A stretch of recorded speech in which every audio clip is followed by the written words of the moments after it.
नमस्कार दोस्तों, आज के हमारे इस वीडियो में हम आपके लिए जितिया व्रत की कथा लेकर आए हैं। एक समय की बात है, नर्मदा नदी के पास कंचनवटी नाम का एक नगर था। नदी के पश्चिम दिशा में मरुभूमि थी जिसे बालूहटा कहा जाता था। वहाँ विशाल पाकड़ का एक पेड़ था। उस पेड़ पर चील रहती थी। पेड़ के नीचे एक खोखर था जिसमें सियारिन रहती थी। चील और सियारिन में गहरी दोस्ती थी। एक बार दोनों ने मिलकर कुछ स्त्रियों को जितिया व्रत करते हुए देखा। तब उन्होंने यह व्रत करने का संकल्प लिया। फिर दोनों ने भगवान ज्योतवाहन की पूजा करने के लिए निर्जला व्रत रखा। व्रत के दिन उस नगर में एक बड़े व्यापारी की मृत्यु हो गई और व्यापारी का दाह संस्कार उसी मरुस्थल पर किया गया। दिन बीतने के बाद जब रात हुई तब वहाँ मौसम खराब हो गया। बिजली कड़कने लगी और बादल गरजने लगे। वहाँ पर बड़ा तूफान आ गया। अब सियारिन को भूख लगने लगी। मुर्दा देखकर वो खुद को रोक ना पाई और उसने व्यापारी के शरीर को खा लिया और उसका व्रत टूट गया। पर चील ने संयम रखा और नियम व श्रद्धा से अगले दिन व्रत का पारण किया। फिर अगले जन्म में दोनों सहेलियों ने ब्राह्मण के परिवार में 2 पुत्रियों के रूप में जन्म लिया। चील बड़ी बहन बनी और उसका नाम शीलावती रखा गया। शीलावती की शादी बुद्धिसेन के साथ हुई। सियारिन छोटी बहन के रूप में जन्मी और उसका नाम कपूरावती रखा गया। उसकी शादी नगर के राजा मलाई केतु से हुई। अब कपूरावती कंचनवटी नगर की रानी बन गई। भगवान ज्योतवाहन के आशीर्वाद से शीलावती के 7 पुत्र हुए, पर कपूरावती के सभी बच्चे जन्म लेते ही मर जाते थे। कुछ समय बाद शीलावती के 7 पुत्र बड़े हो गए। वह सभी राजा के दरबार में काम करने लगे। कपूरावती के मन में उन्हें देखकर ईर्ष्या की भावना आ गई और उसने राजा से कहकर शीलावती के सभी पुत्रों के सर कटवा दिए और उन्हें 7 नए बर्तन मंगवाकर उनमें रख दिया और लाल कपड़े से ढककर शीलावती के पास भिजवा दिया। यह देखकर भगवान ज्योतवाहन ने मिट्टी से 7 भाइयों के सिर बनाए और सभी के सिर को उनके धड़ से जोड़कर उन पर अमृत छिड़क दिया, जिससे सभी में जान आ गई और शीलावती के 7 पुत्र जिंदा हो गए और अपने घर लौट आए। जो कटे हुए सिर रानी ने भेजे थे वो फल बन गए। दूसरी ओर रानी कपूरावती शीलावती के घर से पुत्रों की मृत्यु का समाचार सुनने के लिए व्याकुल थी। जब बहुत देर तक कोई समाचार नहीं आया तो कपूरावती स्वयं ही बड़ी बहन के घर चली गई। वहां सबको जिंदा और खुश देखकर वो बेहोश हो गई। जब उसे होश आया तो अपनी बहन को उसने सारी बात बता दी। उसे अपनी गलती का पछतावा हो रहा था। भगवान ज्योतवाहन की कृपा से शीलावती को पूर्व जन्म की बातें याद आ गई। वो कपूरावती को लेकर उसी पाकड़ के पेड़ के पास गई और उसे सारी बात बताई। यह सुनकर कपूरावती उसी समय मृत्यु को प्राप्त हुई। जब राजा को यह खबर मिली तो उसने उसी जगह पर पाकड़ के पेड़ के नीचे कपूरावती का दाह संस्कार कर दिया।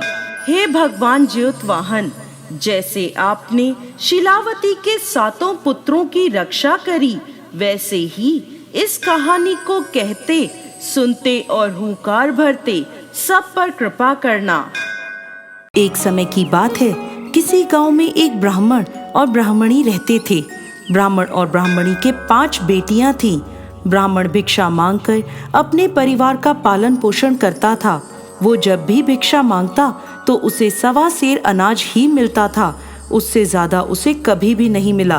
और सारा अनाज लेकर वो अपने घर आता तो उसकी बेटियां रोटियां बनाकर पेट भर खा लेती और आधी आधी रोटी ब्राह्मण और ब्राह्मणी के लिए छोड़ दिया करती थी। एक दिन ब्राह्मण ब्राह्मणी से बोला, आज मैं जो अनाज लाऊंगा उसमें से आधा अनाज बेटियों को दे देना और बाकी आधा रख लेना। जब वो सो जाएंगी तब हम दोनों रोटी बनाकर पेट भर खाएंगे। ब्राह्मण की यह बात उसकी छोटी बेटी ने सुन ली और जाकर अपनी बहनों को सारी बात बता दी। अगले दिन वह 5 आधे अनाज का भोजन खाने के बाद वो चारों सोने चली गईं। किसी ने बेलन तो किसी ने चकला, किसी ने तवा तो किसी ने आटे की चलनी, तो कोई परात अपने साथ लेकर सो गई। ब्राह्मणी जब रसोई में बचे हुए अनाज का खाना बनाने गई तो देखती है वहाँ खाना बनाने का कोई भी सामान नहीं था। वो बोली, आटा गूंदने की परात कहाँ है? तो बड़ी बेटी बोली, माँ मेरे पास है। ब्राह्मणी बोली, आटा छानने की चलनी कहाँ है? दूसरी बेटी बोली, माँ मेरे पास है। ब्राह्मणी फिर बोली, रोटी बनाने का चकला और बेलन कहाँ है? तो उसकी तीसरी और चौथी बेटी बोली, माँ हमारे पास है। ब्राह्मणी बोली, अरे तवा कहाँ है? तो 5वीं बेटी बोली, माँ मेरे पास है। ऐसा कहकर वो 5 बचे हुए अनाज की रोटी बनाकर भर पेट खाकर अपने माँ बाप को आधी आधी रोटी देकर सो गई। अगले दिन ब्राह्मण ने अपनी बेटियों से पूछा कि तुम किसके भाग्य का खाती हो? बड़ी तीनों बेटियां बोली, पिताजी हम आपके भाग्य का खाते हैं। लेकिन छोटी दोनों बेटियां बोली, पिताजी हम तो अपने भाग्य का खाते हैं। यह सुनकर ब्राह्मण को बहुत दुख हुआ। दिन रात जाकर मैं इनके लिए भिक्षा मांग कर लाता हूँ, तभी ये खाना खाती हैं। तो ये ऐसा कैसे कहती हैं कि ये अपने भाग्य का खाती हैं?